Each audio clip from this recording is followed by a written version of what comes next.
泛民主派完成有關行政長官選舉嘅初選，民主黨主席何俊仁喺民調同埋市民投票中支持率都比對手馮檢基高，會代表泛民參與行政長官選舉。黃家瑜報導。得勝者係何俊仁議員，恭喜何俊仁。何俊仁無論喺民調同埋投票結果都較對手馮檢基優勝。喺近34000張市民嘅選票中，撇除棄權票，何俊仁獲得22000幾票，支持率超過67%。馮檢基就有近10800票，支持率有2%。民調方面，受訪嘅1008個市民，217人揀何俊仁，180人揀馮檢基，但話兩個都唔支持或者棄權嘅就合共佔60%。總計何俊仁得60.9分，馮檢基只有39.1分。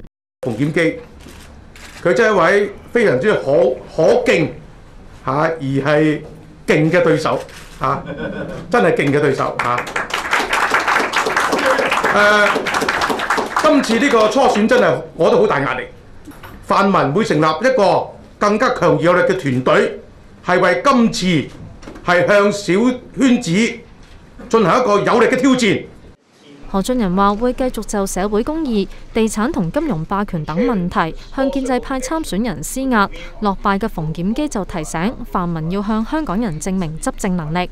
香港正正就需要有啲人肯去幻想一下、夢想一下。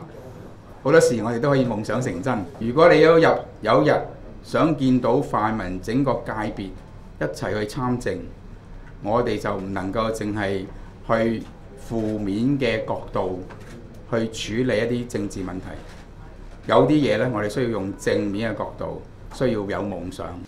對於日後立法會選情同政途路向，馮檢基只係回應話會從政治退休。對於民意調查裏邊有過半數嘅受訪者兩個人選都唔揀，何俊仁認為係因為選民明知呢個唔係普選，所以唔去選擇；而馮檢基就認為結果係對佢當頭棒喝，認為要認真檢討成因。Now 風頻電視記者黃家瑜報導。